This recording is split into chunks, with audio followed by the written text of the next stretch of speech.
Olá, gente! Domingo, dia 17 de abril, domingo de Páscoa, um domingo especial no nosso calendário litúrgico. Aliás, nós passamos uma semana muito importante, não é? Desde o domingo passado, que é lembrado como o domingo de Ramos, foi aquele domingo que Jesus entra gloriosamente em Jerusalém e as roupas são colocadas no chão. E na ausência de roupa eles colocam ramos de palmeiras e Jesus entra triunfalmente na cidade de Jerusalém, e o coro que não parava: Hosana, o que vem em nome do Senhor, bendito é aquele que vem em nome do Senhor. E esse domingo de Ramos me impacta sempre quando eu me lembro dessa entrada triunfal. Mas nessa sequência da semana muitas coisas acontecem. São 7 dias muito tenso antes da crucificação. E hoje chegamos ao domingo de Páscoa, ao domingo que nós marcamos como o domingo da nossa redenção, o domingo da nossa liberdade, o Pessá, que é a grande passagem, não é? É isso que significa a Páscoa, Pessá, a passagem, quando aquele povo deixa a mentalidade de escravo e vai na direção da conquista de ser um povo livre. E os percalços dos 40 anos estão aí pela frente, né? A serem percorridos por esse povo que sai do Egito e acaba não entrando na terra da promessa. Um deserto que leva 40 anos para ser percorrido virou uma sepultura aberta. E os meninos de 40 anos para baixo, entra uma nação muito jovem, né, dentro da terra da promessa, uma nação de rapazes e moças de 40 anos para baixo, uma nação jovem, muito jovem, com exceção de Josué e Caleb. E nesse domingo de Páscoa, nós temos nosso encontro que vai acontecer às 18h30, será o nosso encontro especial, encontro de Páscoa, e queremos convidar você para estar conosco. Você que não está viajando, está pela cidade, nós estaremos aqui na rua Santo Antônio, número 14, no Recanto dos Vinhais.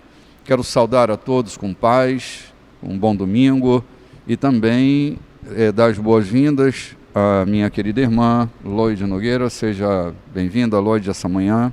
Obrigada, bom dia, meu bispo, bom dia, pastor João. Bom dia. Bom dia, hoje um domingo maravilhoso, hoje nós estaremos com as nossas famílias, né, com os nossos amigos, celebrando esse dia tão especial. Todos são especiais, mas hoje a gente traz à memória aquilo que nos dá esperança, e Jesus é a nossa esperança. Agora pegue aí todo o seu material, sua caneta, sua Bíblia e venha conosco. Muito bem, também tem aqui à minha esquerda meu querido amigo, querido pastor João Silveira. Muito bom dia, pastor Bom João. dia, meu querido bispo, bom dia, querida Loide, bom dia, amados ouvintes, participantes desse programa. O bispo acaba de falar sobre a nossa celebração do próximo domingo, e nós vamos comentar hoje as coisas que se sucederam depois desse dia de Páscoa, né, que estamos celebrando. Hoje já estamos no capítulo 10 do livro de Atos dos Apóstolos, o Atos do Espírito Santo, e vai nos narrar coisas que aconteceram depois desta ressurreição e por conta dela, né? Sim, exatamente. É a liberdade que a igreja teve, que é a liberdade de agir no Espírito Santo. Era Pedro, era Paulo, era João, todo mundo, Estevão, se movendo graciosamente com episódios muito impactantes, como o que nós narramos no domingo próximo passado, a ressurreição de Dorcas, a ressurreição de Tabita, que foi espetacular, e toda a região de Jope foi atingida frontalmente e conduzida em obediência a Cristo. Foi um espetáculo. E hoje nós vamos tocar num assunto de extrema importância sobre a transculturação do Evangelho. Era Deus pensando em todas as famílias da terra, rompendo com todo o preconceito religioso, humano, para alcançar o povo gentílico, o povo não judeu.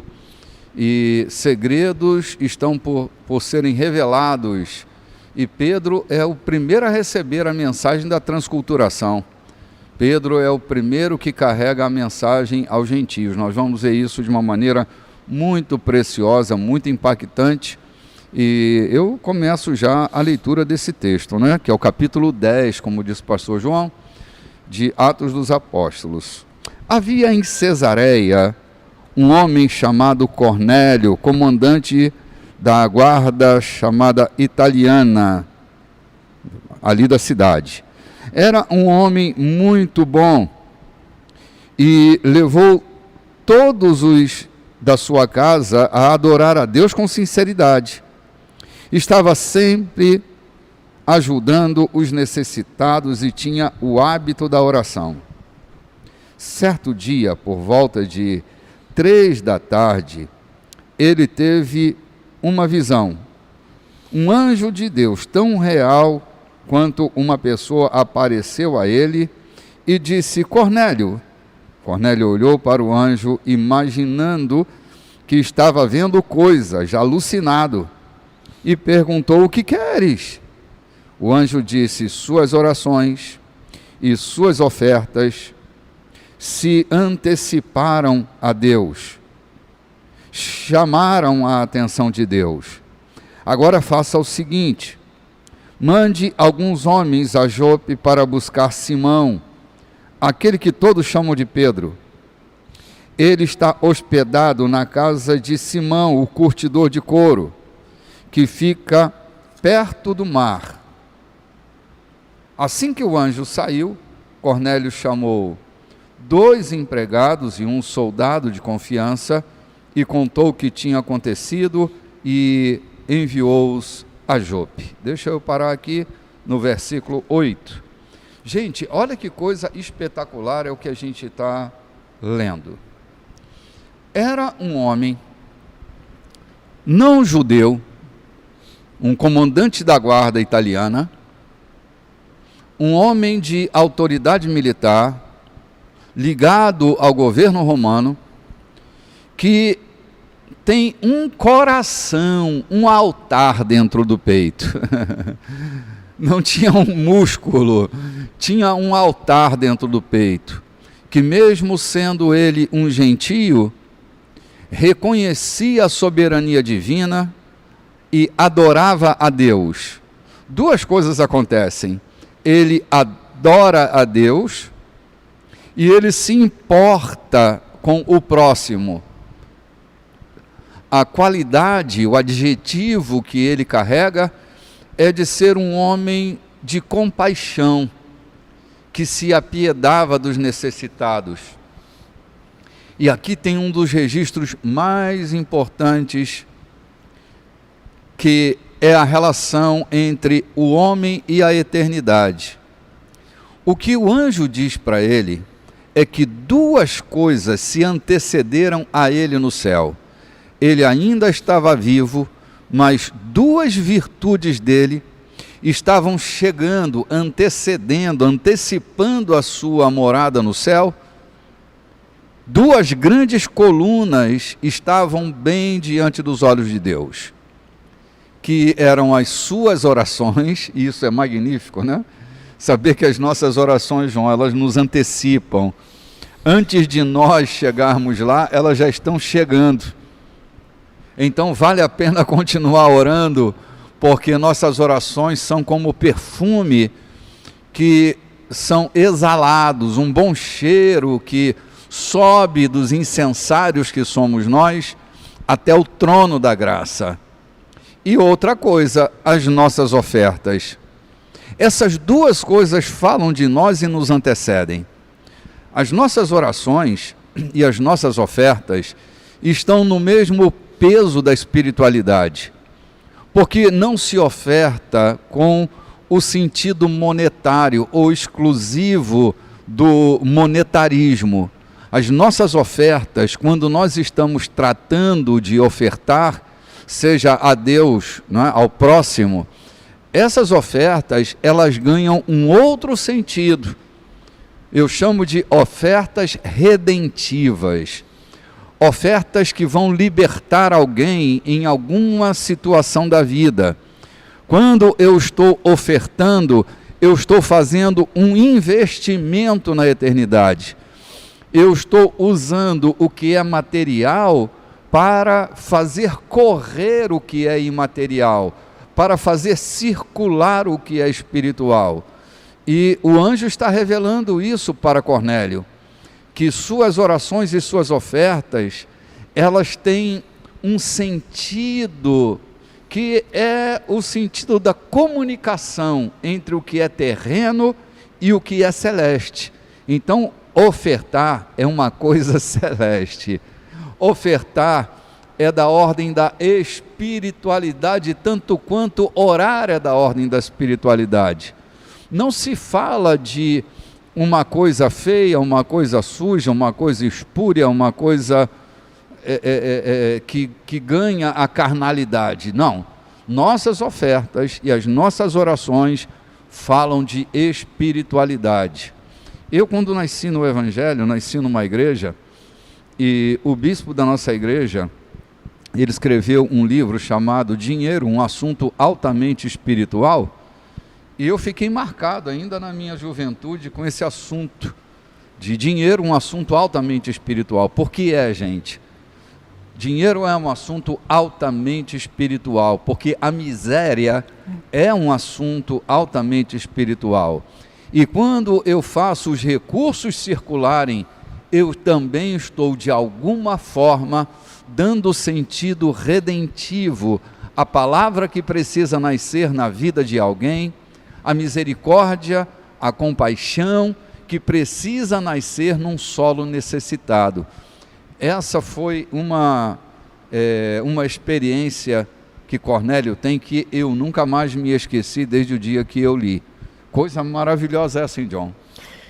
Eu estou aqui extasiado, entendendo que quando comecei a ser ensinado sobre as coisas celestiais, o céu era tão distante da terra e quase inacessível. E se manda daqui para lá uma mensagem e aguarda-se uma vida inteira para que ela seja respondida. E eu vejo aqui nessa questão, o céu está tão perto da terra. E as nossas atitudes simples, mas de coração aberto, atingem a eternidade e os céus, que Deus determina descer alguém de lá para vir conversar com a gente. Veja que Cornélio não estava fazendo um pedido. Cornélio, aqui não há nenhuma expressão que Cornélio estivesse fazendo uma barganha. Estava adorando, né? Cobrando alguma coisa. Cornélio estava adorando quando dava oferta, quando atendia a necessidade daqueles judeus necessitados, oprimidos pelo poder romano. E não se fala de Cornélio em outra passagem de brilho, de austeridade no seu comando. Se fala de Cornélio como um homem comandante de um regimento forte, todavia com um coração generoso, um coração aberto, um coração que temia Deus, orava, fazia as suas orações, levava a sua família a temer a Deus, muito embora sendo ele romano, né? É o que prova, ou que parece ser ele um romano e não um judeu, né? Sim. De repente, o céu se abre e Deus manda de lá aí, Gabriel, Bezaliel, sei lá como era o nome desse anjo, Salatiel, e vai lá e conversa com aquele rapaz, com aquele romano, um homem que talvez agora, nesses dias, eu não tenha encontrado um judeu com um coração tão devoto dessa natureza. Vai falar com ele. Ou seja, o céu está tão perto da terra. As nossas atitudes estão tão próximas de Deus quando elas são feitas com o coração contrito, com o coração generoso, com o coração aberto, com amor e temor a Deus, não medo, amor e temor a Deus. É possível que quando menos esperamos, nós sejamos surpreendidos com coisas que nós nem pedíamos. Foi o céu quem decidiu esse respeito. Foi assim com a vida de Cornélio. Sim. João, um homem que mesmo envolvido com suas atividades militares, Lloyd, não perdeu a doçura. Não. Era um homem que estava ali lidando com a violência do Estado, lidando com a rebeldia do povo, um homem que tinha sua atividade militar, era um comandante da guarda chamada italiana, que era uma guarda importante, né? E ele não perdeu o altar. Não. Mesmo com toda a sua atividade militar, que parecia uma atividade mais enérgica, né, de pôr ordem na Jerusalém era um região. burburinho naquela época, Sim. né? Vivia uma situação difícil, não era tão Sim. calmaria, não. Não, ele era um comandante dessa guarda, mas ele não foi embrutecido pela violência das ruas. E era um homem participativo dentro da sua casa, Uhum. né? Um homem presente. Presente, é. Ó, que ele levou também a família dele também a adorar, a conhecer aquelas atitudes que ele tinha. Ele tinha um hábito de orar. Era um hábito, né, de orar e fazer essa generosidade. Mas aí o anjo chegou, validou tudo isso. Olha, a tua oferta está ok, tua oração está ok, mas ainda te falta uma coisa. O teu coração ainda está ainda com ausência. Está faltando alguma coisa. Muitas vezes é isso. Eu conheço pessoas da elite, da sociedade, que eles colaboram, eles cooperam com instituições, com grandes projetos, sabe? E cada vez mais as ofertas são maravilhosas, incríveis, mas falta sempre alguma coisa, né? E Cornélio estava ali, o anjo veio, ó, ainda falta alguma coisa. Isso que está faltando no teu coração, tem uma pessoa que pode esclarecer sobre isso para você. Você não vai ficar de fora dessa revolução que Deus está fazendo do mundo. Que coisa maravilhosa quando Deus lembra de Cornélio. Ó. Sim, sim. Eu fico pensando na vida de Cornélio, novamente aqui pensando na atividade militar dele. O exército romano não era menos corrupto do que qualquer outra entidade envolvida com a rua. Todavia, esse homem, assim, a característica dele é que, a despeito de todo o enfrentamento com os desafios da rua, com os desafios da própria profissão, Sim. ele mantinha um altar É. ativo, vivo. Era um homem que se importava com sua família, era um homem que se importava com os necessitados, era um homem que se importava com Deus. Não era um homem que estava fazendo pouco caso da sua vida interior. Ele estava se envolvendo. E Deus abre um caminho, né? Abre um caminho de comunicação. Vê Cornélio. Cornélio está lembrado no céu, amigo. Ou seja, o uniforme militar brilhante e impecável de Cornélio, o posto de comandante, não lhe subiu a cabeça. Pelo contrário, resolveu ser humilde. E a sua humildade foi demonstrada exatamente quando ele lembrava dos necessitados para socorrê-lo. Quantos judeus estavam por ali, dormindo ao frio, ao relento? Eu entendo que talvez quantas cobertores Cornélio tirava do depósito para mandar cobrir, quantas sopas Cornélio mandava fazer para aquecer aqueles judeus que estavam dormindo ao relento por terem sido afastados de casa por conta do poderio romano. Não tem sido prática de muita gente no mundo. Todavia, aqui há um diferencial. Cornélio fazia isso, mas orava a Deus. Sim. Conhecia Deus, buscava Deus. Isso é muito lindo. A despeito de que, lamentavelmente, nós temos cristãos, até há certo tempo, na minha juventude, era quase que proibido um jovem ascender a uma universidade por conta de dizer que ele estando lá, ele esquecia-se da sua humildade e tornava-se um ateu ou qualquer coisa. Portanto, da minha geração, poucos foram jovens que entraram na universidade. E havia uma certa razão, muito embora com muito exagero. Mas hoje ainda se vê pessoas aparentemente dignas ascendem a um poder político quando se espantam estão corrompidos porque entraram no lamaçal da corrupção e não conseguiram manter-se puros ali, infelizmente. Mas o que a gente vê aqui de um homem que nem judeu era, é que o temor a Deus, o coração devotado a Deus. E o que diz o salmista? Um coração contrito, tu não desprezarás, ó Deus, não é isso? Sim. Então, um coração contrito é uma base forte para Deus nos ouvir, para Deus se importar conosco. E como disse no princípio, Cornélio não pediu aquilo. Cornélio não estava pedindo ou rogando a Deus que lhe mandasse um anjo. Ele apenas, na sua simplicidade, na sua devoção, orava, fazia o seu trabalho de generosidade, e Deus se incomoda com aquilo e diz, não, eu vou mostrar para Cornélio muito mais do que isso. Aquilo que está em Jeremias, invoca-me, responder-te-ei e anunciar-te-ei coisas grandes que tu nem sabes, nem pensas, nem imaginas. Né? Sim. Uau. João, deixa eu cogitar uma coisa aqui.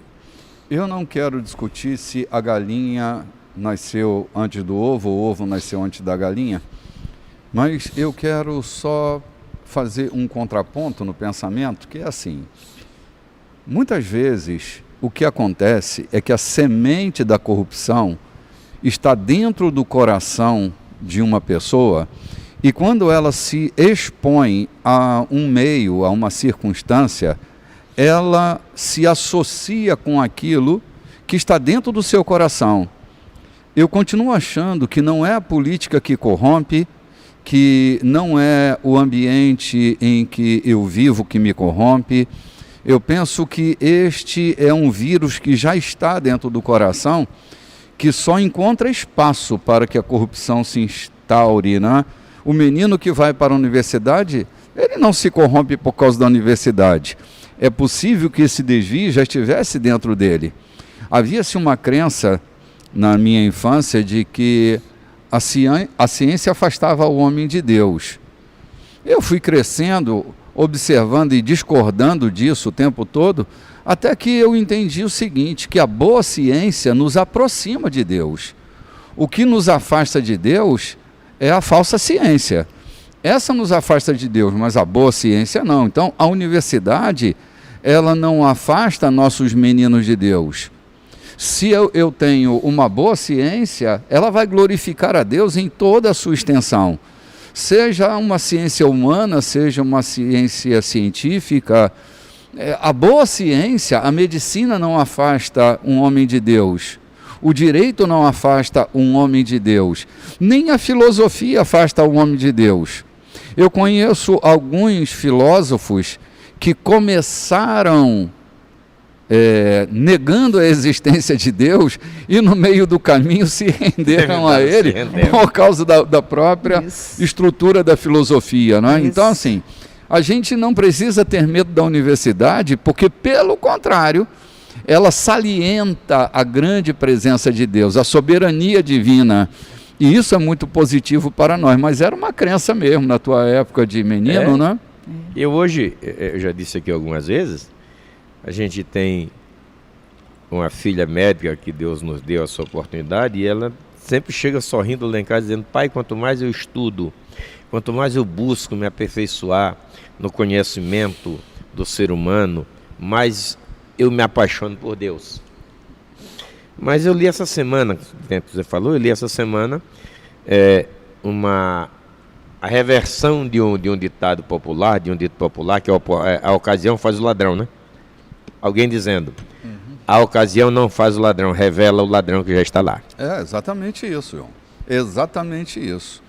A ocasião não faz o ladrão. A circunstância não faz nascer um corrupto, só faz aparecer aquilo que está lá dentro, né, Loide? Manifestar aquilo que já estava lá, já estava, né? E daquilo que nós falamos ainda agora, estávamos falando aqui em off, faz fluir o desejo que já existe lá dentro, né? Sim. O querer se une ao desejo, né? O desejo revela e faz o querer concretizar-se. Né? É verdade, cara. Tu não acha interessante isso, Lloyd? Esse movimento desse homem que não era judeu, era um romano, portanto um gentio, amante do Eterno, que é lembrado por Deus. Ele não tem o seu prepúcio circuncidado, não. Mas ele tem um coração circuncidado, né? Coração, né? É isso. Por isso que Deus deu logo a visão a Pedro, lá naquela casa do Simão Curtidor, né? Para que Pedro também pudesse lá romper com toda a crença, tudo aquilo que tinha aprendido, né, durante a sua infância, a sua juventude. Agora Pedro estava tendo uma visão, aquela visão foi uma experiência tremenda, para quando ele chegasse na casa de Cornélio, né, o véu, né, a sua crença, o seu véu já tivesse sido rompido. Sim. E aqui esse homem aqui, ele vai trazer nessa palavra, nesse texto, ele me desconstruiu, essa leitura me desconstrói. Sim, sabe? claro. Porque muitas vezes colocamos rótulos de puro ou impuro naquilo que Deus não deu rótulo nenhum. Sim. Que Deus não disse nada sobre aquilo. Verdade. Então foi fundamental a experiência de Pedro na casa do Simão Curtidor, para quando ele chegasse na casa deste homem, de Cornélio, Sim. os seus olhos já estivessem totalmente limpos. Ok, a gente vai passar a leitura agora depois do nosso intervalo e você vai ver que coisa espetacular. Voltamos já já, logo depois do nosso comercial.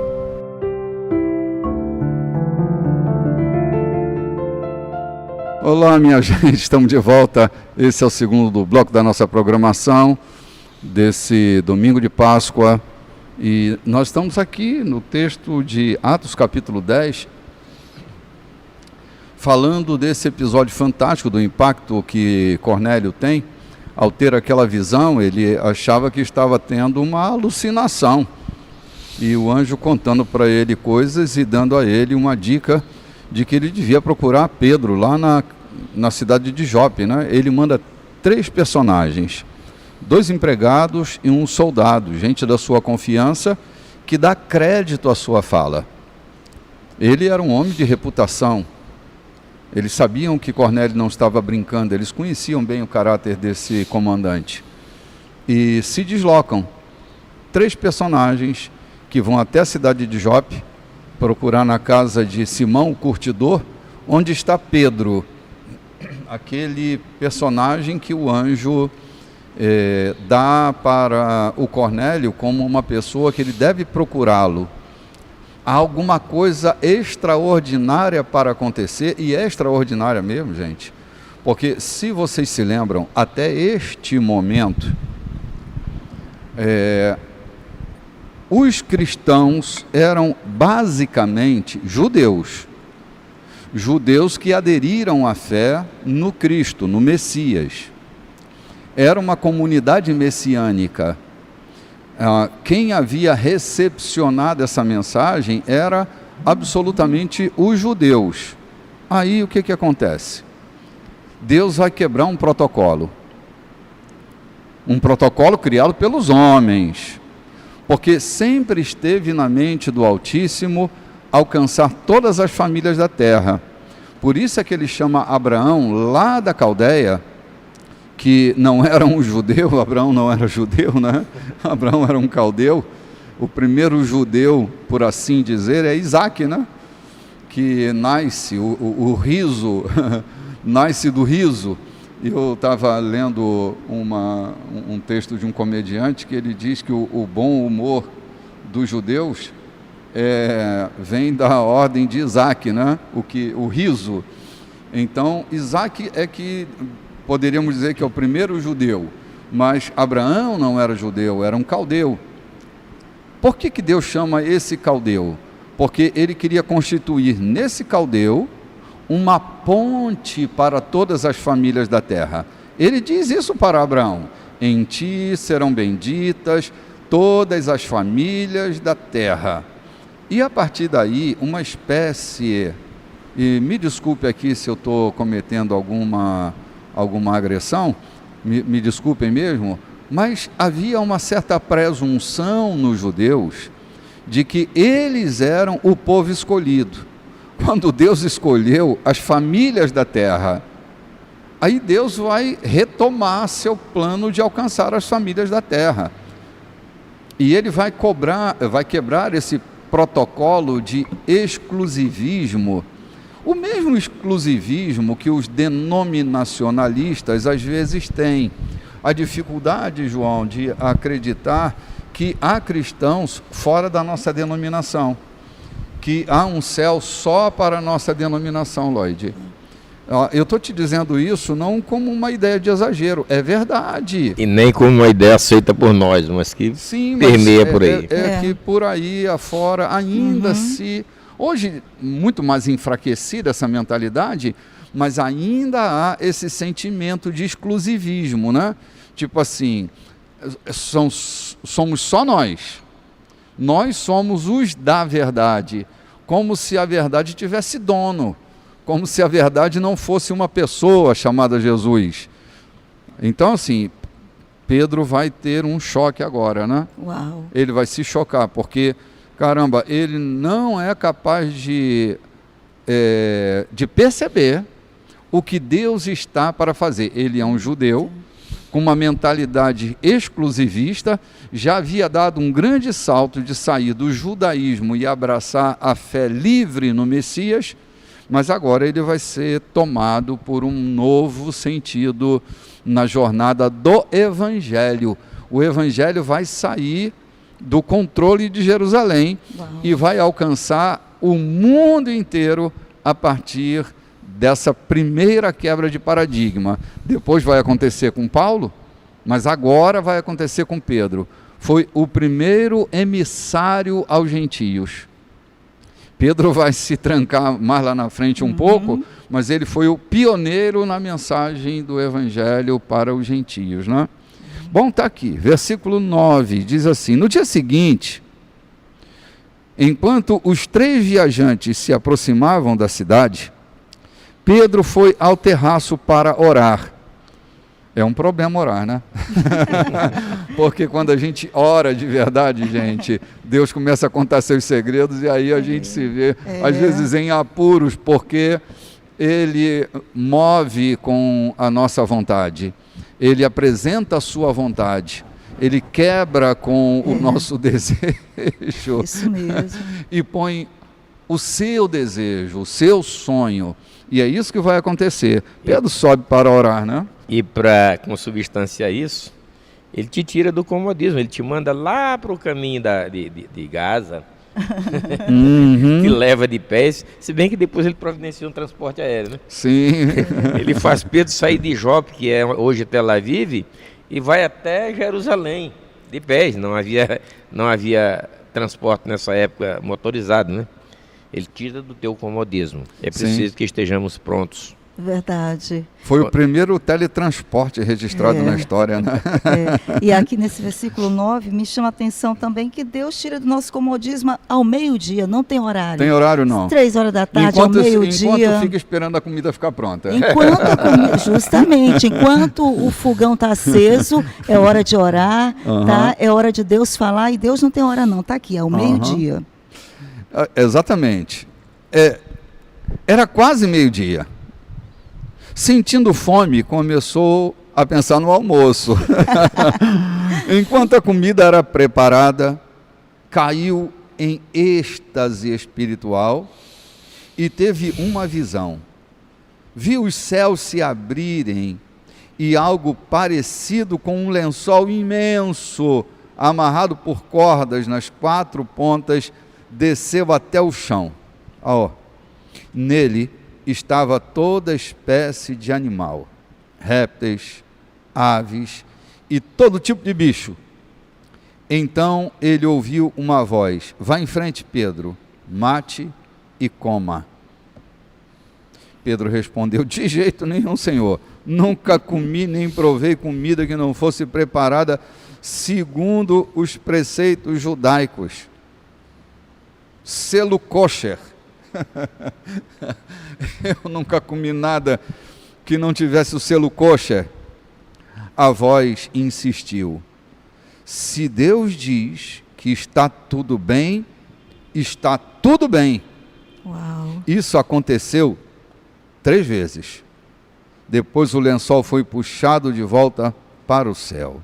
Confuso, Pedro ainda tentava entender o significado da visão, quando os homens enviados por Cornélio chegaram à porta da casa onde ele estava. Chamaram o dono da casa e perguntaram se havia um Simão, chamado Pedro, hospedado por ali.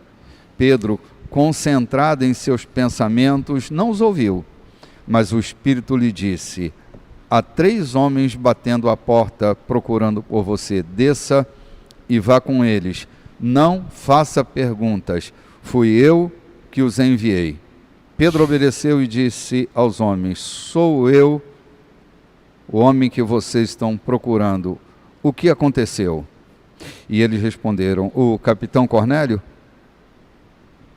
adorador do verdadeiro Deus e bem conhecido por sua vida justa,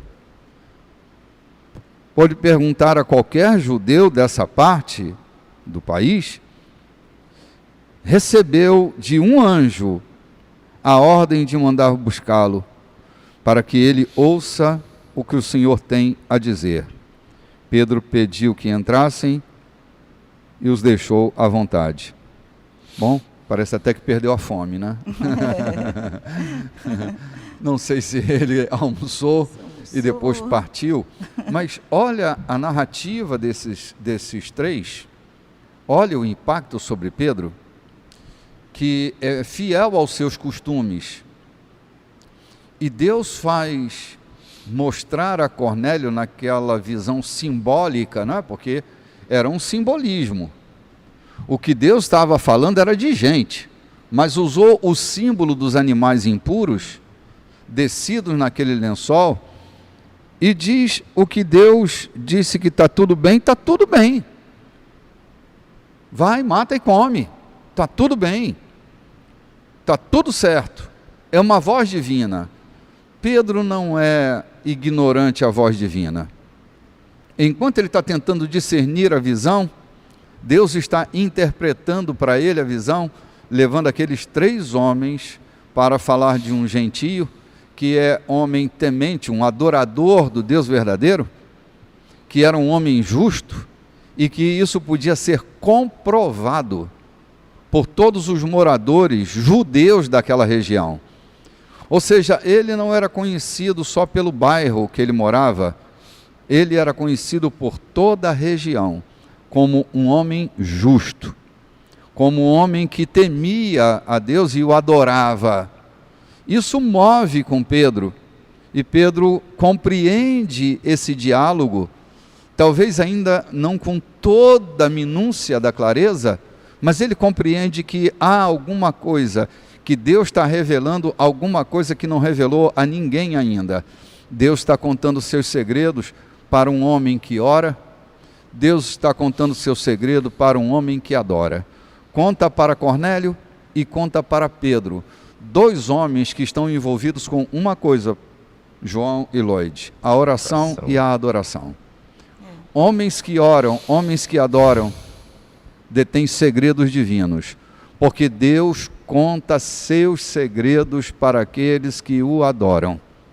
O adorador tem uma vantagem: ele está tão leve na dimensão celeste que Deus conta seus segredos, e aquilo que não aconteceu ainda, é possível que por meio da nossa adoração nós tenhamos a captura dessa coisa que ainda não aconteceu. Antecipação. Deus sempre começa pelo fim e Deus já está começando pelo fim. Deus vai revelar que o movimento de expansão da mensagem chamada Cristo, do Evangelho chamado Cristo, está a ponto de ser agora disparado por todo o mundo gentílico.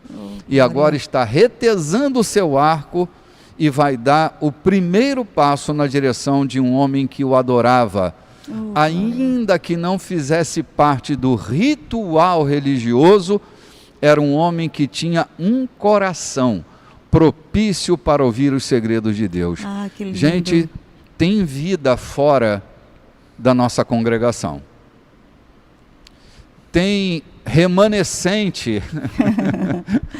Fico pensando quando o Elias está achando que ele é o único, e Deus esconde ainda o remanescente, né?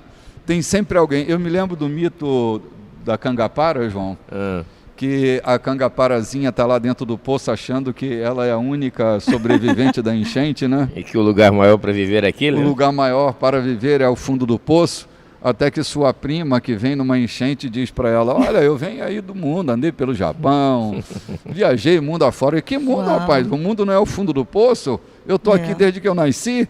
E a gente perde a noção, porque o mundo ele é maior do que o lugar onde nós nascemos e vivemos. Há remanescente fora do nosso reduto.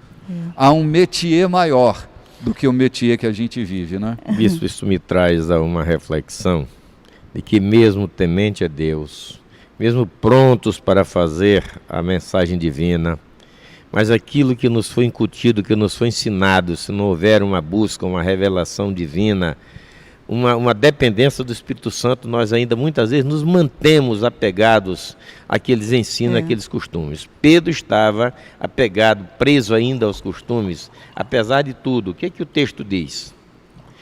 Pedro ia por todos os lugares. Naquela época, Pedro saía por todos os lugares. E parece assim que Pedro saía procurando coisas para fazer. Eu tenho me posto a dizer muitas vezes: Deus, eu tenho feito o que tu já me mandou fazer e agora o que eu preciso fazer? Não sei se timidez, não sei se falta de projeto, eu não me lanço à frente daquilo que eu penso fazer sem primeiro deixar que Deus diga: tem mais isso para fazer. Pedro estava dormindo ou deitado na casa de um Simão, esperando a ordem divina para dizer: onde é que eu vou trabalhar? Eu saí de Jerusalém para assistir o teu povo. E aonde é que eu vou fazer? Qual é a minha próxima missão? De repente, quando ele espera, é uma missão tanto quanto um embrolho para ele, uma missão difícil.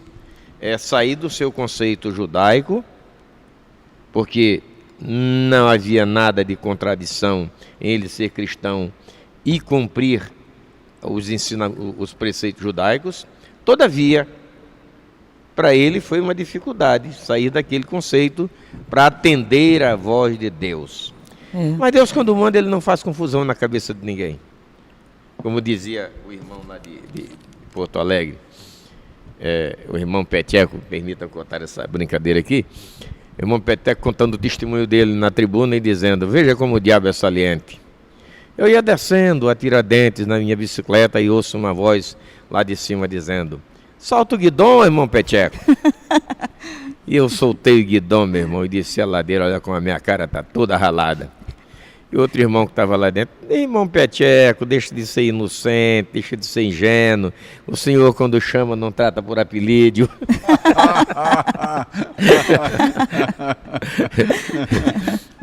Então Deus, quando fala, ele não traz dúvida, ele providencia, ele provoca o entendimento, ele providencia.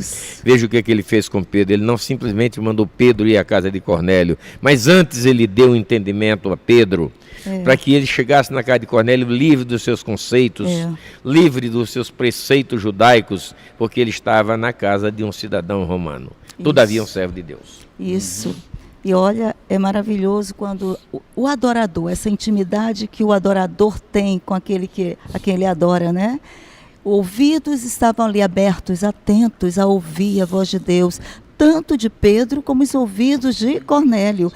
A visão, tanto de Pedro como a de Cornélio, porque os dois estavam em sintonia, em adoração, em intimidade, em conexão com Deus. Então, por isso, Deus responde às orações. Deus respondeu às orações de Cornélio. Talvez quantas vezes Cornélio estivesse dentro, dando oferta, abençoando o povo, mas ele achava: será que ainda falta mais? O que será que ainda falta eu fazer?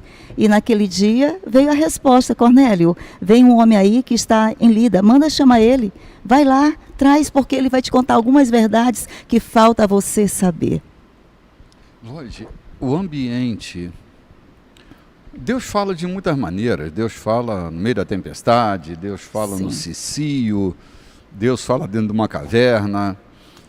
Mas há um ambiente muito propício para a fala divina, que é o ambiente da adoração.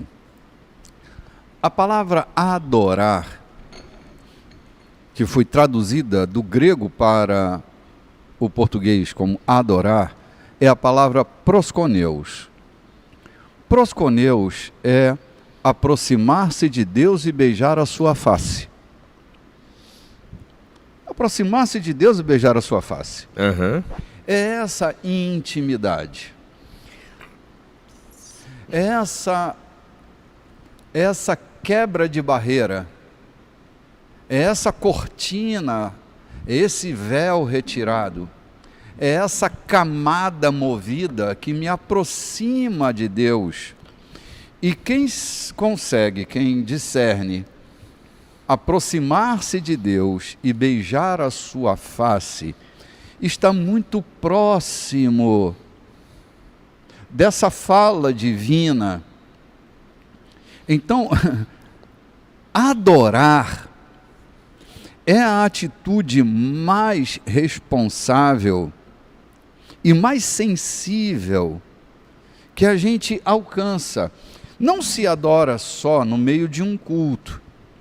Na verdade, no meio de um culto, a gente prepara todo o cenário para facilitar o caminho da adoração. Mas adorar é um estilo de vida que manifesta-se em qualquer lugar onde nós estivermos. Cornélio não estava num culto no meio de uma sinagoga. Ele estava em casa, adorando. Pedro não estava no meio de um culto, não estava no meio de uma sinagoga adorando. Pedro estava esperando o almoço ficar pronto. Isso é maravilhoso, porque eu adoro esperando o almoço ficar pronto. Às vezes se irrita quando o almoço não está pronto, né? Fica irritado, Pedro decide adorar. É que nas nossas denominações, nas nossas igrejas, ficou convencionado que adorar é cantar na tribuna um cântico melancólico muitas vezes, e muitas vezes de palavras muito chamativas. Elaboradas. Ficou convencionado que adorar, ou seja, os adoradores da igreja são os cantores. E aqui nós estamos vendo dois homens adorando. Um dando esmolas, fazendo generosidades e orando, e o outro subindo para adorar ou para orar, sem nenhuma convencionalidade da sua religião. Então, eu adoro a Deus quando eu socorro alguém na rua, eu adoro a Deus quando alguém me fecha e espera que eu xingue, e eu levanto as mãos e dou um sorriso para ele. Eu estou adorando a Deus, porque é o Deus que há em mim, saudando o Deus que está nele, né? Como diz o hindu. Então, adorar não é uma forma convencional. Adorar, na verdade, entendo eu, que é abrir o coração e deixar que Deus encha, faça o que Ele quiser, contanto que o seu desejo. Eu já repeti aqui várias vezes o Salmo 112. Como é feliz aquele que teme ao Senhor e tem prazer em servi-lo, e tem prazer em adorá-lo, e tem prazer em louvá-lo, e tem prazer em se conectar com Ele. Para mim, aquele texto diz exatamente isso. Isso nos traz felicidade. Muda. E eu, fechando aqui a minha fala no texto, eu quero dizer que isso só pode acontecer quando permitimos que a nossa humanidade dominante abra espaço para que a adoração a Deus aconteça na nossa vida. Sim. João e Lloyd, eu me lembro de uma vez, nós estávamos no meio de um culto. Era um culto público e ele estava acontecendo numa escola, num CIEP, lá no Rio, né? Um CIEP. E a igreja lotou o CIEP, estávamos no meio de um culto adorando, e de repente um carro parou à porta, desceu um homem elegante, era um cantor evangélico, que eu vou declinar o nome aqui para não gerar constrangimento, né? Ele desceu bem arrumado, no seu terno elegante, e foi se aproximando da porta. Na verdade, ele tinha errado de endereço. Ele foi convidado para cantar num casamento, e ele viu aquela aglomeração, ele achou que era ali. E ele foi entrando, e um dos nossos irmãos estavam próximos à entrada, e ele disse: boa noite, eu sou o cantor fulano de tal. Aí disse, o irmão simplesinho, disse, muito prazer, meu irmão, seja bem-vindo. Eu fui convidado para adorar neste lugar. Aí ele disse, então adore, meu irmão, está todo mundo adorando aqui, adore aí, abre a tua boca, vai adorar. Ele disse, não, eu vim convidado para adorar. Ele disse, pois adore, está todo mundo adorando, olha a igreja em adoração. Até que o cantor explicou que ele foi chamado para cantar num casamento e ali não era o casamento, né? Que fala pura, né, desse irmão. Então adore, irmão. Sim, era um irmão, ele tinha saído das drogas recentemente, estava com aquela paixão toda, mergulhando na fé, e ele não estava entendendo a linguagem do cantor religioso, né? Então, gente, adorar é o que a igreja faz, é o que individualmente a igreja faz, mesmo dentro do coletivo. Não adora só os que estão cantando. A gente tem um hábito até equivocado de chamar os cantores de levitas, repetindo a liturgia dos judeus. Os cantores não são levitas.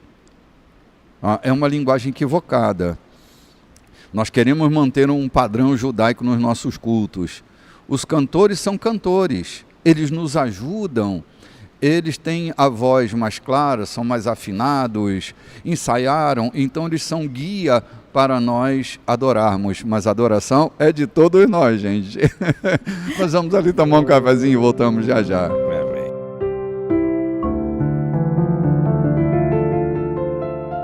Olá, gente, estamos de volta, esse é o terceiro bloco do nosso programa, hoje dia 17 de abril, domingo pascal. Cristo é o nosso Cordeiro Pascal, Ele é a nossa Páscoa. Estamos celebrando no nosso culto das 18h30 a nossa grande celebração pascal. Queremos convidar você para estar conosco, será um domingo muito precioso. E falar em domingo pascal, estamos vivendo uma experiência aqui na vida de Pedro muito pitoresca. É o início de uma jornada do Evangelho para o mundo gentílico. Terminamos a narrativa dizendo que aqueles 3 personagens que saem da casa de Cornélio, 2 funcionários e um soldado, para chamar Pedro, para que Pedro lhes dissesse não só a Cornélio, mas todos que lá estariam, os segredos de Deus, o que Deus estava contando. Era isso que o anjo diz para Cornélio, manda chamá-lo porque ele tem coisas para dizer. Cornélio, temente a Deus, manda essa comitiva de 3 pessoas, eles vão até a casa de Simão o curtidor, e é por aqui que nós estamos, na hora do almoço, e eles passam lá à noite com a família do Simão curtidor, e no dia seguinte eles vão partir. Diz assim o versículo 23 do capítulo 10 de Atos dos Apóstolos, você que está nos acompanhando. Na manhã seguinte, ele se levantou e foi com eles. Alguns amigos de Jope os acompanharam. Chegaram a Cesareia após um dia de viagem. Cornélio os aguardava e não estava sozinho. Havia reunido os parentes e amigos mais chegados. No instante em que Pedro passou pela porta, Cornélio pôs-se em pé e saudou. E se curvou para adorá-lo, mas Pedro o fez levantar no mesmo momento. Não faça isso, sou apenas um homem igual ao Senhor. Conversando, eles entraram na casa. E Cornélio apresentou Pedro a todos os parentes. Dirigindo-se a eles, Pedro disse: estou fazendo algo totalmente fora dos padrões, porque os judeus não visitam pessoas de outros povos, nem se associam com eles.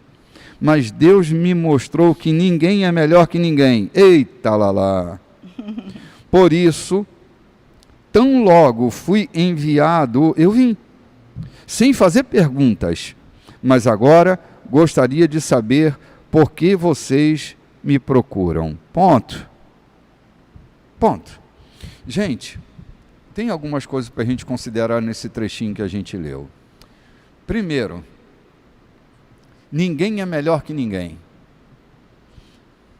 Cornélio é ignorante com relação aos protocolos da fé. Ele vê em Pedro essa autoridade que o anjo disse para ele, e ele vai fazer uma reverência. E Pedro não acolhe essa reverência como se um Deus ele fosse. Ele diz, não, eu sou um homem igual ao Senhor. Sabe, essa coisa de a gente não se sentir superior aos outros, hoje nós temos eu diria, uma hierarquia desastrosa nas nossas igrejas, onde nós achamos que uns são mais importantes que os outros. Eu me lembro que quando eu era um pastor muito novinho, eu ficava muito aborrecido quando me chamavam pelo nome. Achava um desrespeito, tinham que me chamar de pastor.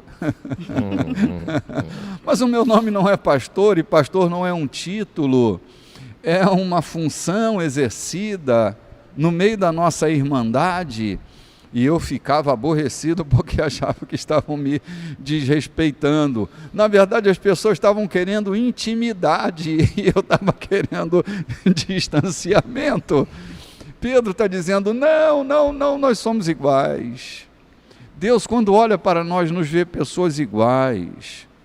Deus quebrou um protocolo aqui comigo, e eu estou aqui assim, quebrando regras, porque eu entendi, Deus me fez entender que todos nós somos iguais. Gente, a gente faz tanta acepção, faz tanta distinção, a gente só abraça aqueles que têm o mesmo uniforme que a gente. A gente quer uniformizar as pessoas. Deus quer dar uma conduta multiforme e a gente quer colocar uniforme. Deus nos deu multiforme graça, sabedoria multiforme, né? E a gente quer uniformizar tudo, e a gente fica com raiva quando as pessoas não têm a mesma atitude protocolar que a gente, porque a gente quer todo mundo com cara de bonzinho, todo mundo com cara de certinho. Bispo. Cara de santinho, de purinho. Quantos pais evangélicos têm perdido seus filhos por não terem coragem de buscá-los lá no antro, lá no bar onde estão bebendo, lá no centro de drogas onde estão perdidos, com medo de se contaminarem. Eu tenho tristeza com isso, mas é verdade. Ou de ofenderem Deus, né? Ficam com medo de ofender Deus. De sujar a sua roupa e não poder se apresentar diante de Deus. Aqui está um Pedro, eu estou vendo aqui duas situações adversas. Está um Cornélio indo de encontro aos preceitos romanos, quando se rende a se misturar com os judeus por conta do amor a Deus. Está se expondo, né? Arriscando a sua farda, arriscando a sua posição. Seu emprego. De comandante, seu vida, emprego. Ele liberdade. se arrisca deixando tudo isso de lado e mandando chamar um judeu para vir para a sua casa. De repente, Pedro, arriscando o seu conceito na religião que era dominante na época, em se misturar. E ele foi questionado, lembra? Ele foi questionado quando chegou em Jerusalém, Sim. duramente questionado. Precisava que ele tivesse, foi preciso que ele tivesse muita autoridade, e ele tinha. Os discursos que ele fez de início, desde o dia do Pentecostes, o credenciavam para dizer, não, eu não fui desobediente, não, é porque eu ouvi isso. Ou seja, é preciso rompermos com os nossos conceitos humanos, com os nossos conceitos religiosos, Puritano, com as regrinhas da igreja, para alcançarmos pessoas que estão atoladas ou que estão precisando apenas de uma orientação ou apenas de uma revelação do Cristo para se tornarem verdadeiros servos de Deus. Olha, essa é uma regra que Pedro está declarando, que custava muito mesmo para um judeu. Pedro chega na casa de Cornélio totalmente despido daquele preconceito, de toda aquela cultura, bagagem religiosa, né? de rituais, de ter que... O que ele viu descer do céu, aquela visão, lençol cheio do quê? Daquelas comidas que estavam ligadas lá, onde fala Levítico 11, né? Que eram os animais que não eram aprovados. E ali o Senhor disse, pega Pedro, come, mata, come. E ele disse, não, eu não como nada disso. E ele disse que por 3 vezes o Senhor insistiu com ele naquela visão, naquele trabalho, estava trabalhando com ele. Então foi muito pesado para Pedro, também foi muito pesado para o Cornélio, ter que se despir de tudo aquilo, né? E ter que agora trazer para dentro dele agora uma nova visão. Que visão é essa? Vinda dos céus. Só um Deus como o nosso para tirar de nós toda aquela estrutura, aquela armadura, né? Que nos protege. Que às vezes é uma armadura, né? Uma fortaleza. Sim, que está ao nosso mesmo, de proteção, né? É verdade. É verdade. A gente usa mesmo os protocolos para se proteger, não é? Com medo de enfrentar aquilo que é diferente de nós. Eu tenho pensado muito nisso, né? De que aquilo que é diferente no outro não é meu inimigo. Aquilo que é diferente no outro faz parte da singularidade do outro. Deus chamando Cornélio para um movimento e Cornélio preso à sua nacionalidade, à sua profissão, Cornélio. Pedro ao rigor da sua religião. E agora Deus vai fazer, entre aspas aqui, desculpe, mas entre aspas, uma bagunça nisso. Para pôr ordem, né? Um tsunami, uma visão tsunâmica. E Pedro agora está ali. Olha o cuidado de Cornélio, João. Ele chama seus melhores amigos, sua família, e vai dizer, cara, o que esse homem tem a dizer vai interessar todos nós. Vamos parar para ouvir. Seu respeito é tanto que ele se inclina para Pedro em sinal de submissão à voz que ele vai ouvir, denotando a importância que ele está dando àquele episódio que está acontecendo ali. E, graças a Deus, Pedro está vivendo um momento de grandes transformações. E ele sabe que há uma honra que pertence só a Deus. E ele está pronto para, na sua humanidade, não preconceituar, nem tomar para si uma glória que não é dele. Pedro, ao dizer para Cornélio, eu sou um homem como o senhor é, comandante. Isso para mim me retoma o coração da humildade, da pureza que o coração de cada servo de Deus, não importa se é um apóstolo, se é um profeta, se é um bispo, se é um pastor, todos nós somos pedaços do mesmo pão, farinhas do mesmo saco, portanto, pedaços do mesmo corpo. Que lindo. E Pedro está discernindo isso com a simplicidade e a pureza de um servo de Deus. Isso vai abrir um caminho maravilhoso na simplicidade e na pureza do Evangelho. Fantástico, cara. Eu sempre me emociono quando eu leio esse texto, porque é um texto que parece uma coisa simples, mas não, é muito complicado. Muito complicado. Né? Muito profundo. Muito profundo. É o rompimento com cadeias, porque, caramba, o espectro religioso gera cadeias muito fortes, talvez mais fortes que o próprio aço. Mas Pedro está disposto a caminhar nessa contradição aparente da sua prática religiosa, para favorecer a caminhada do Evangelho. Maravilhoso isso, gente. Nós estamos indo um pouco mais adiante, né? Versículo 30, né? Versículo 30, que diz assim, Cornélio explicou então, há 4 dias, mais ou menos a essa hora, por volta das 3 horas da tarde, eu estava em casa orando, e de repente, um homem apareceu na minha frente, inundando o quarto de luz, e ele disse: Cornélio, suas orações diárias e suas ofertas chamaram a atenção de Deus. Mande alguém a Jope buscar Simão, também chamado Pedro. Ele está hospedado com Simão, o curtidor de couro. É perto do mar. E foi o que eu fiz. Mandei chamá-lo e agradeço sua atenção intervindo. Agora nós estamos aqui, na presença de Deus, prontos para ouvir o que o Senhor pôs em seu coração para falar. Uau, eu amo isso aí. Essa disposição, essa disponibilidade de Cornélio, quando ele diz: agora estamos todos reunidos aqui, prontos, na presença de Deus, disponíveis, olha, para ouvir o que Deus tem a falar através do Senhor Pedro. Sabe, quando a gente tem uma plateia, entre aspas, pronta para ouvir, a atmosfera é outra. Assim, como pregadores, nós encontramos várias plateias, aquelas que estão ali por vários motivos. Sim. Aquela plateia, João, estava ali para ouvir o que Deus tinha para falar.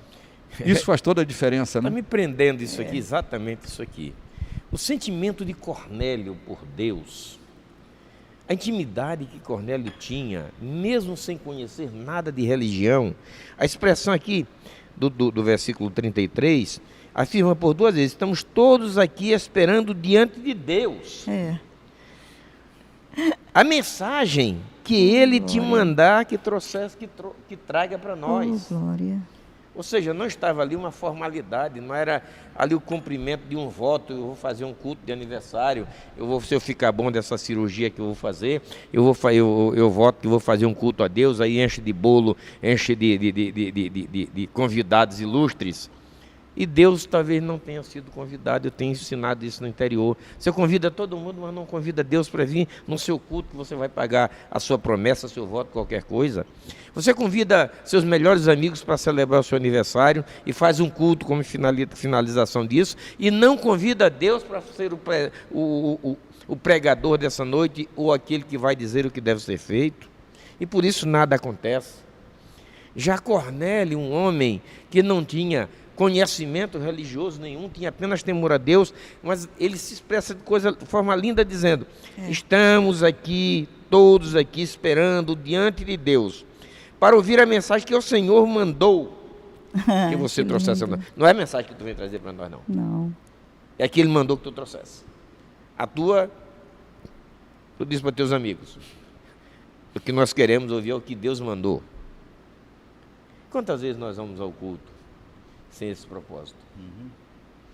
Mas eu queria aproveitar para dizer aos nossos ouvintes: ao ir a um culto, a uma palestra sobre a Bíblia, sobre Deus, vá pronto para ouvir aquilo que Deus tem para te falar, e não aquilo que o pregador tem para te dizer.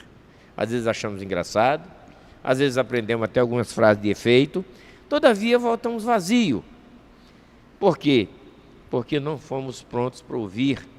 E ele diz: estamos todos prontos, estamos todos aqui, esperando, diante de Deus, o que Ele te mandou que trouxesse para nós.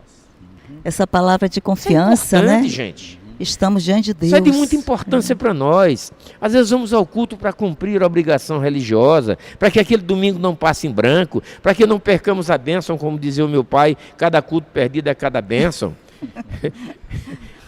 Eu fico extasiado diante disso aqui e ver que é uma necessidade que nós temos de ouvir. Quando ouvimos um cristão, quando um pastor diz: eu vim à tua casa orar contigo, ouça o que Deus tem a falar, daquilo que Ele quer te falar, e não aquilo que você quer ouvir. Muitas vezes nós vamos à casa de pessoas porque fomos enviados por Deus para falar, e o ambiente não está ali esperando o que Deus quer falar. Mas felicidade que ainda acontece. Pessoas que estão esperando, dizendo: eu estava aqui esperando Deus mandar alguém para me dar uma palavra e eu desisti. Falando nisso, fechando aqui a minha fala, eu visitei um certo cidadão no Xadrez, que assassinou a sua esposa, premeditou tudo, e no Xadrez ele me disse: se um homem, se um amigo tivesse me dito não faça isso, eu não teria feito, e não estava passando por isso. Quando falta um amigo, quando nos falta na casa de alguém, na presença de alguém para dissuadi-lo de uma atitude, e às vezes nós fazemos por covardia, outras por negligência. É importante que estejamos prontos como Pedro para dizer: eu não pestanejei, eu não questionei, estou aqui quebrando o protocolo judaico, entrando na casa de um gentil, porque Deus mandou, e quando Ele manda, tudo que eu tenho que fazer é obedecer. João, sabe o que eu acho interessante, Lloyd, também? Pedro, quando sai de Jope, ele não vai sozinho. Eu acho tão importante que a ordem de Jesus é, no mínimo, vai de 2 em 2. Vai de 2 em 2. Pedro se deixa acompanhar por uma comitiva maior do que 2, um grupo que vai acompanhando porque tem total interesse no que está acontecendo. Eles estão focados na pregação do Evangelho. É uma igreja que está se movendo na direção da proclamação do Evangelho. Não é uma igreja que eu diria institucionalizada, ela ainda se movia organicamente. Não tinha institucionalização. Lembrem-se que nós não estamos diante de uma igreja instituída, não tem departamento infantil, não tem grupo de mulheres, não tem grupo de homens, não tem grupo de cantores, não tem... E, assim, com isso eu não estou criticando a institucionalização, só que ela está se movendo organicamente. Ela está se movendo pela essência do chamado da igreja, indo em deslocamento, avançando. Ela está cumprindo o seu propósito. Você tinha lembrado ainda um cadinho atrás, João, que Pedro tinha o hábito de estar visitando as igrejas. E nessas visitas à igreja ele vai parar em Jope. E agora Deus promove Pedro para o furo da bolha. Ele vai romper com a bolha. Ele vai acabar com aquela centralização do preciosismo judaizante e vai levar Pedro a romper essa bolha e comunicar o Evangelho ao mundo. Não aos judeus da dispersão, exclusivamente, mas a todos aqueles que por Deus foram chamados. Ele vai ao encontro de todas as famílias da terra. E para isso, ele se expõe à quebra de crenças, de paradigmas, de protocolos, de regras, de leis, que ele havia sido acostumado desde a sua infância. Lembra que eu citei ainda há pouco? O Evangelho estava centrado só nos judeus, dos que estavam em Jerusalém e dos que já foram impactados na primeira dispersão, mas era só judeu. Agora Deus tem um plano maior, e Pedro vai colocar o seu odre novo. Ele não vai levando o seu odre velho, porque odre velho com vinho novo, rompe-se o odre, porque o couro está ressecado, você perde o odre e perde o vinho. Desperdiça. Né?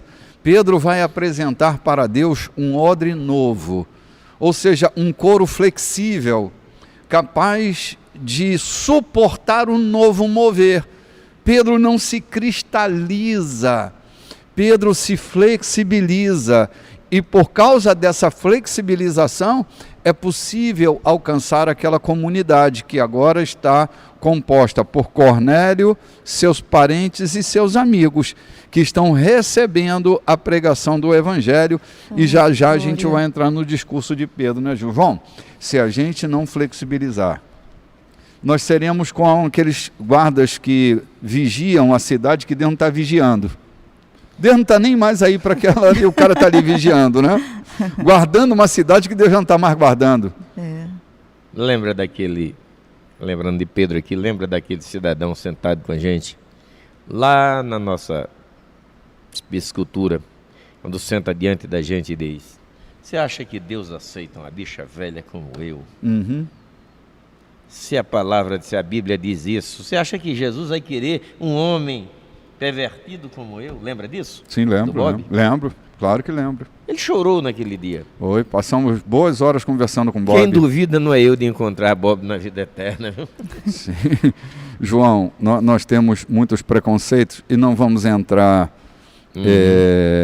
em questão como essa, mas a gente precisa estar aberto para o que Deus quer fazer. E Pedro diz logo aqui no início, ele diz: agora eu sei que Deus trata todos iguais. Exatamente, Deus trata todo mundo. Gente, as nossas diferenças são nossas diferenças. E Deus não nos colocou como juiz de quem quer que seja. Um dia nós vamos falar só sobre essa questão das diferenças. Vai ser um dia que, assim, a sapucaia vai quebrar.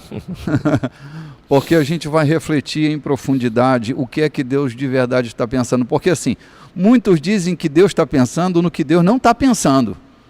Muitos assumem uma voz divina como se eles fossem os ditadores da voz de Deus. Eles é que colocam palavras na boca de Deus. E a gente vai se assustar com o que Deus de verdade está pensando, né? A gente vai ali tomar um cafezinho e volta já já.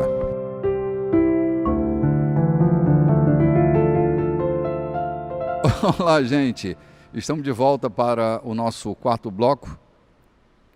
Hoje, dia 17 de abril, comemorando o Domingo Pascal no calendário da igreja, não é? Essa não é a Páscoa dos judeus, mas nós estamos comemorando, nos apropriamos desse nome, não é? E estamos comemorando essa semana tão preciosa que acabou de passar, e hoje chegamos ao famoso Domingo Pascal. Lembrando que Cristo é a nossa Páscoa. Estamos entrando na casa de Cornélio, eles estão ali submissos ao que vão ouvir, há um interesse no que vão ouvir, estão interessados no que Deus tem para falar, e Pedro vai abrir sua fala, vai contar aquilo que Deus havia colocado no coração dele. E a comunidade que está ali representada está atenta, pronta para absorver aquela palavra. E nós vamos agora ouvir parte dessa fala de Pedro, não é?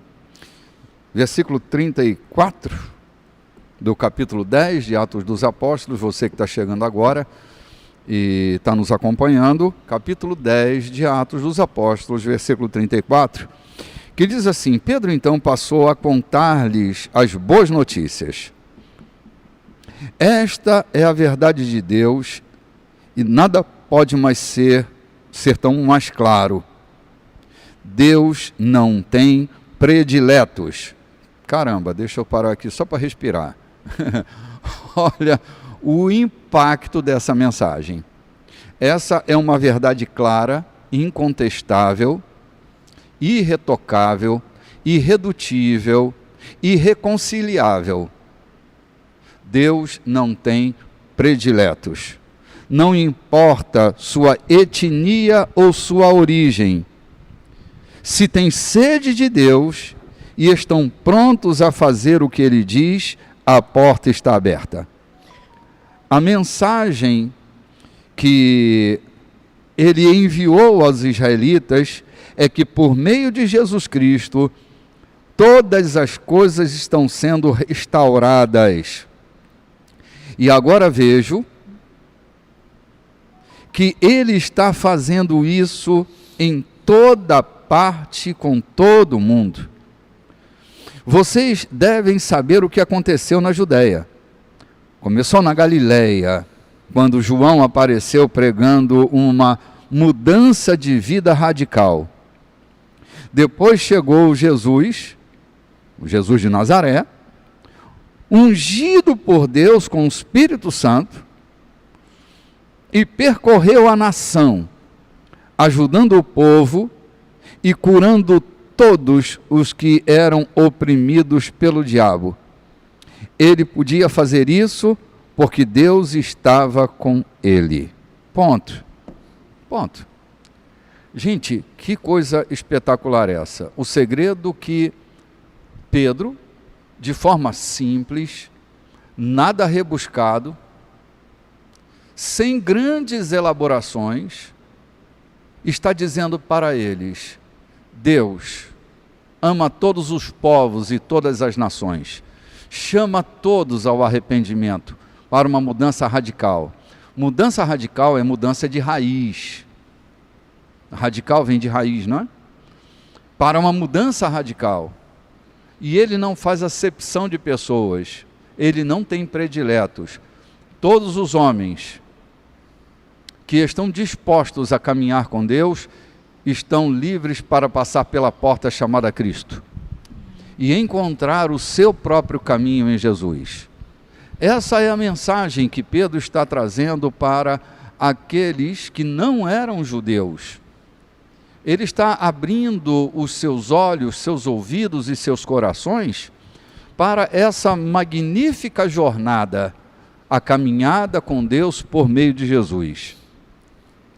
Ele aponta Jesus como o ungido de Deus e que ele estava ali pronto para ajudar os necessitados, a curar os enfermos, porque Deus era com ele. Sabe, quando Deus é conosco, não há limites para nós. Quando Deus é com um homem, eu me lembro de Davi, que Deus era com ele. Não havia impedimentos para Davi, porque Deus era com ele. Eu me lembro que quando aquele rapaz que frequenta o palácio, ele dá as dicas sobre Davi, que Davi podia ajudar Saul naquela crise dele, uma das coisas que ele diz é que Deus era com ele. Ele tocava bem, se vestia bem, falava bem, o Espírito de Deus se movia nele. Ele não era só alguém apresentável, ele não era alguém que tocava bem somente. Deus era com ele. Essa é uma das características mais fundamentais que nós podemos ter numa pessoa que nós estamos nos relacionando com ela. Amém. Essa pessoa, Deus é com ela, então fica tranquilo. Nenhuma mulher deve se preocupar com um homem que anda com Deus, que está com Deus, que Deus está com ele.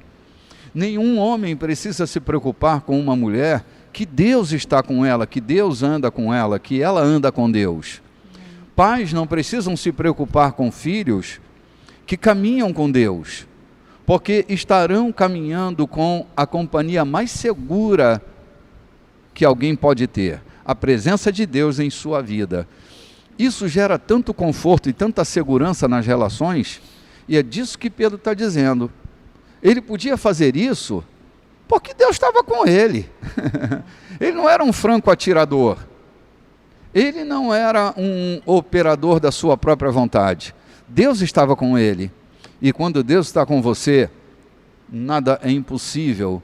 Tudo é possível para aqueles que caminham com Deus. Coisa magnífica é essa linha que Pedro sublinha sobre o caráter de Jesus, de que Deus era com ele, não é, companheiro?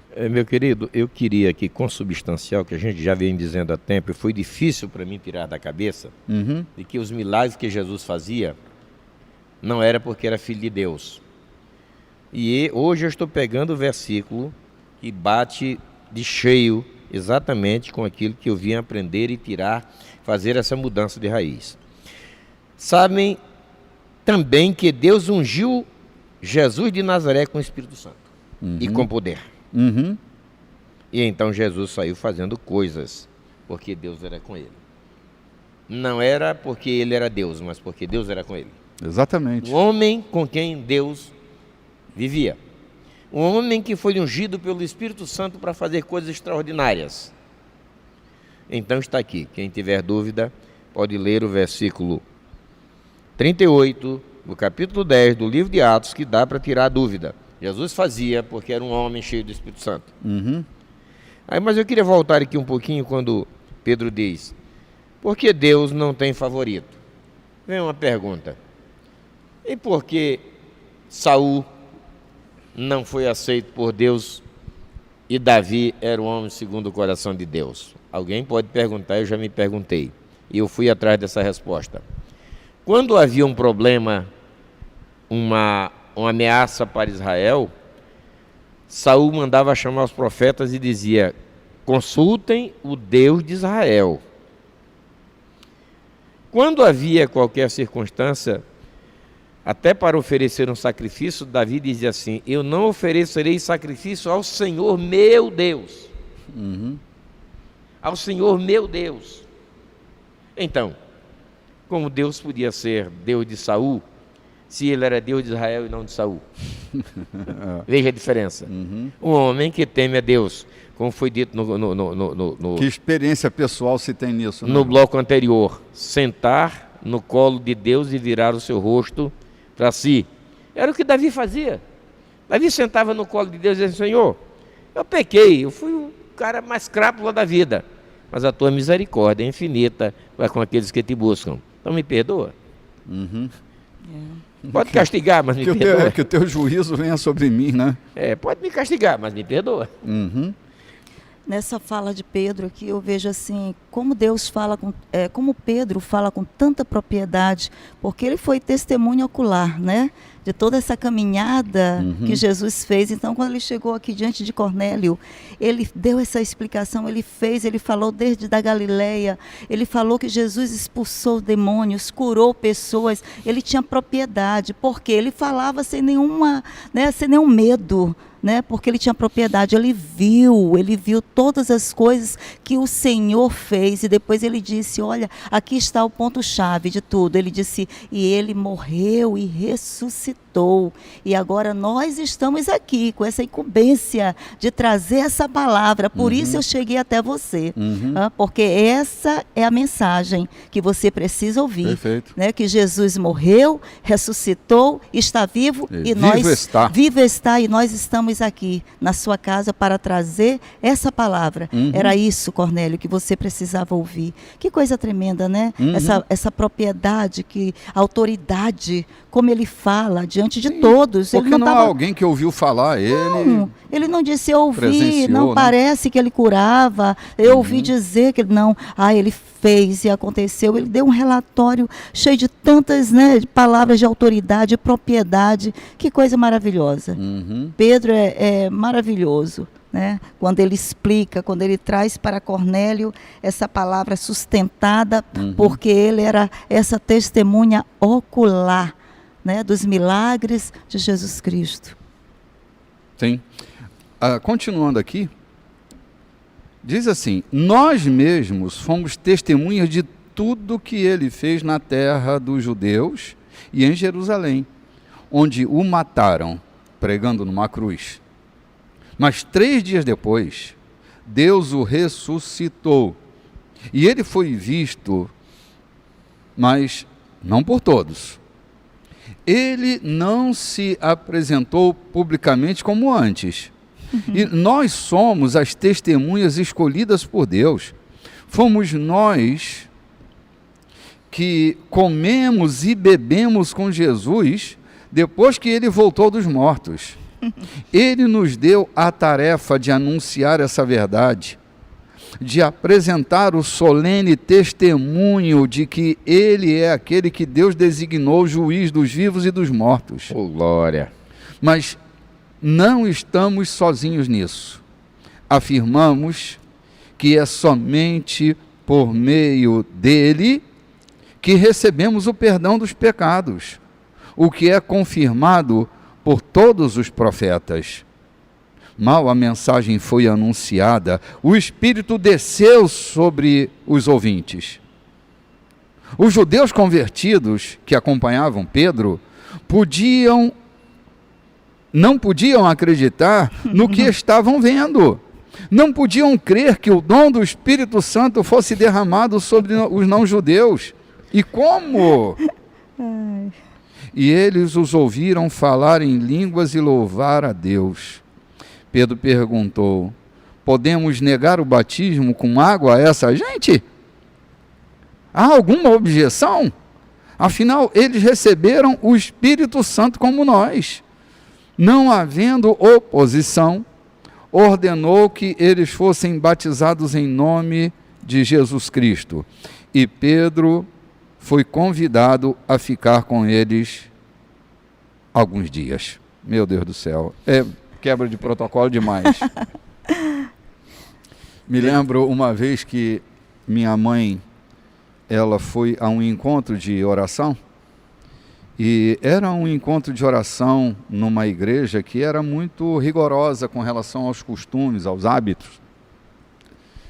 As mulheres não se maquiavam, não usavam brinco, não usavam pulseira, colar, não cortavam o cabelo. E minha mãe foi a esse encontro de oração. E ela estava orando junto com aquelas irmãs quando ela foi cheia do Espírito Santo e começou a falar em outras línguas. E ninguém entendeu nada, porque ela estava com o cabelo cortado, com o seu brinco, com sua maquiagem, ainda que leve, mas com sua maquiagem. E aquilo foi assim, não foi um escândalo, mas foi um espanto para aqueles que acreditavam que o dom do Espírito Santo era só para aqueles que cumpriam as regras. Mas também serviu para abrir os olhos daquelas queridas irmãs, e elas passaram a entender que Deus não tem filhos prediletos. Foi numa reunião simples que Deus quebrou também o protocolo daquelas irmãs. Talvez tenham ficado como os judeus aqui, né? O senhor fala de raiz, mudança de raiz. É exatamente. É preciso que a gente não apenas se acomode com aquilo que tem aprendido, mas que remova, como o senhor costuma dizer, é preciso que o velho seja removido para que o novo se estabeleça. Então, os judeus que vieram de Jope, vieram alegres, vieram felizes, porque Deus estava visitando um gentil, um romano, vieram querendo em tudo isso. Todavia, quando o Espírito Santo desce sobre os gentios, aí eles esperneiam. Por quê? Porque havia uma crença de raiz. Havia um sentimento de raiz. Podia até crer que Cornélio fosse ouvido por Deus e abençoado, mas não fosse participante de todas as bênçãos, das coisas mais secretas. Quando o Espírito desce, o Espírito Santo enche aquela casa, aí eles espernearam. Por que espernearam? Porque a raiz, o ensinamento de raiz ainda estava ali.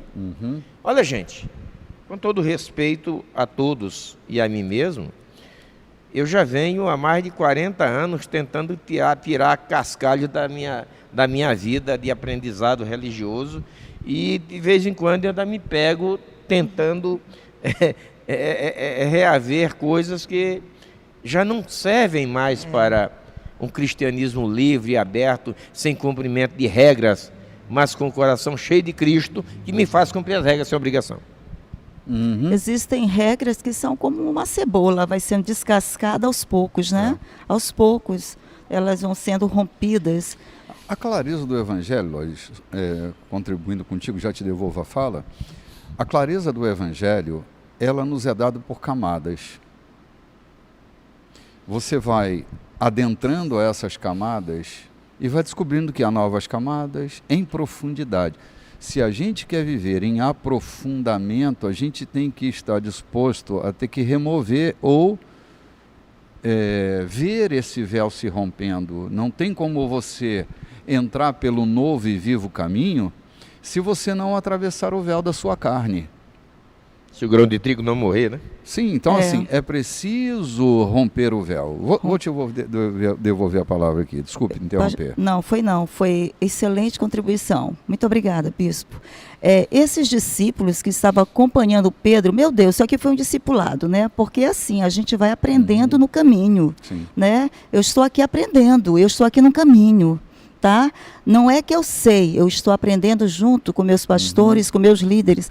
Este aqui é uma oportunidade, né, que eu estou tendo, eu estou caminhando. Isso aqui é um caminho, né? No meu emocional é um caminho, na minha vida espiritual, isso aqui não é uma plataforma que eu já sei, que eu sei como me comportar, como fazer, mas é uma plataforma que eu estou caminhando e eu estou aprendendo. E eles estavam aprendendo ali com Pedro, e eles estavam espantados. Tem coisas que eu estou aprendendo, eu também estou me desconstruindo. E eu estou também espantada com coisas que Deus me revela nesse caminho do aprendizado, nessa graça que se manifesta a cada dia, a cada encontro que nós temos aqui nessa mesa, né, nessa plataforma, como o Senhor vai me acrescentando e também o Senhor vai o quê? Me desconstruindo.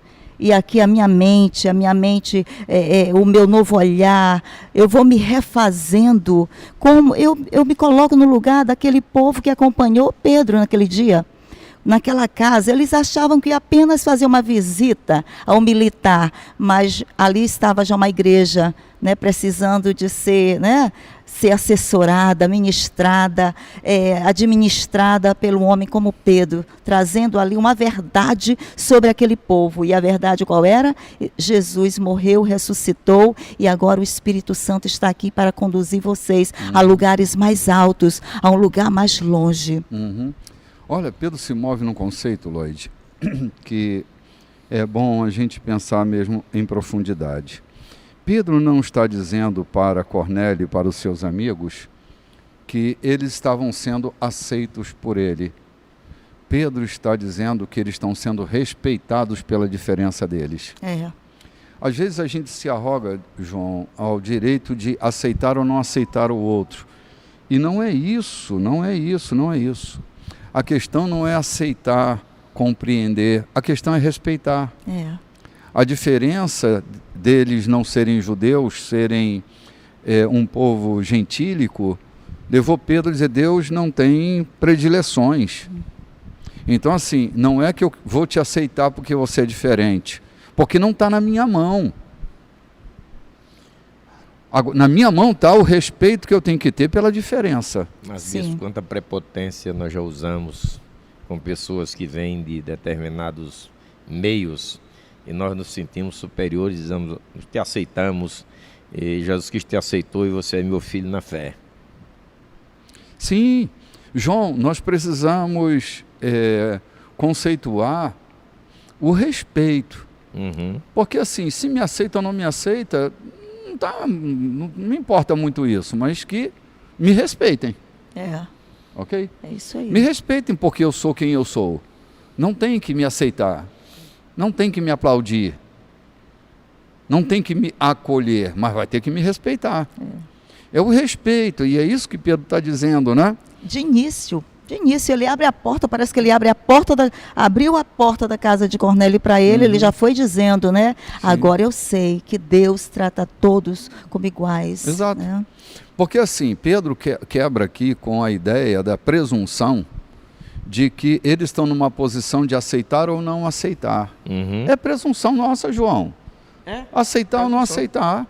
É presunção. A gente pode aceitar, não aceitar, o problema é nosso. Agora, a gente tem que respeitar. A gente viu isso lá no Concílio de Jerusalém, o que aconteceu. Perfeitamente. Lá no Concílio foi um quebra-pau tremendo lá, porque não queriam aceitar como se fossem superiores. Isso tem ocorrido com a gente muitas vezes, gente. Isso. Aí Pedro de novo, né, traz uma fala ali maravilhosa. Eu andei com ele, eu vi como ele se comportou, eu vi como o mestre tratava todos. Olha que coisa. Olha, a sociedade que a gente vive, ela está muito presa a essa coisa da regra do meu time, né? Então, assim, o preconceito racial é construído a partir de uma presunção. De superioridade. Na verdade, todos os preconceitos, né? As sociedades que se organizam em torno de machismos, né? Preconceitos. Porque Deus nos olha como iguais. Há até uma discussão se aceita pastoras na igreja ou não, né? Assim, se você aceita ou não aceita, se você acolhe ou não acolhe, esse será um problema seu. Agora tem que respeitar. O que Pedro, a resposta de Pedro aqui, no versículo 28. No entanto, Deus me mostrou que não devo considerar ninguém puro ou impuro. Deus me mostrou, eu preciso que Deus me mostre. Eu tenho que me abrir para que Deus me mostre, que me faça entender isso. Porque às vezes eu sei, mas não quero entender. Essa questão preconceituosa. Eu tenho muita dificuldade, porque eu fui criado, eu fui forjado nessa situação preconceituosa. Hoje eu tenho muita dificuldade, eu sei que não é as implicâncias da lei, mas que não devo fazer isso, mas tenho uma certa dificuldade por conta da raiz, daquilo que eu estou falando, está lá na raiz. Sim. João, eu me deparei numa conversa com um rapaz que ele estava me dizendo sobre o seu cabelo, né? E ele disse que o líder dele lá disse assim: e quando é que você vai cortar seu cabelo, irmão fulano? Ele me perguntou: meu cabelo está grande? Eu falei: se tivesse. Ele disse: eu me identifico com o meu cabelo, é minha identidade. Não são as grandes crises, não é? Com essa coisa do preconceito racial, que a pessoa está se identificando com o seu cabelo, não é? Quantas meninas, tipo meninas negras, que elas ocidentalizaram seus cabelos para poder se parecer com todo mundo, né? Não respeitando, não tem que aceitar se o cabelo é black power, se o cabelo é enroladinho, se o cabelo é lisinho, não precisa aceitar, mas precisa aprender a respeitar a identidade do outro. Sim. Seja lá que identidade for, o respeito é necessário. Gente, chegamos ao final do nosso programa. Não é, rapaz, e eu nem me liguei aqui. Queridos, uma dica para você. Hoje, no culto das 18h30, nosso culto de Páscoa, quero convidar você para estar conosco. Será um encontro fantástico, às 18h30 e transmitido aqui pela rádio às 19 horas, ao vivo, viu? Me encontro com você logo mais, uma semana vitoriosa, na paz de Cristo. Estamos juntos e unidos pelos vínculos da fé. Shalom para vocês. Shalom, meus irmãos. Até lá.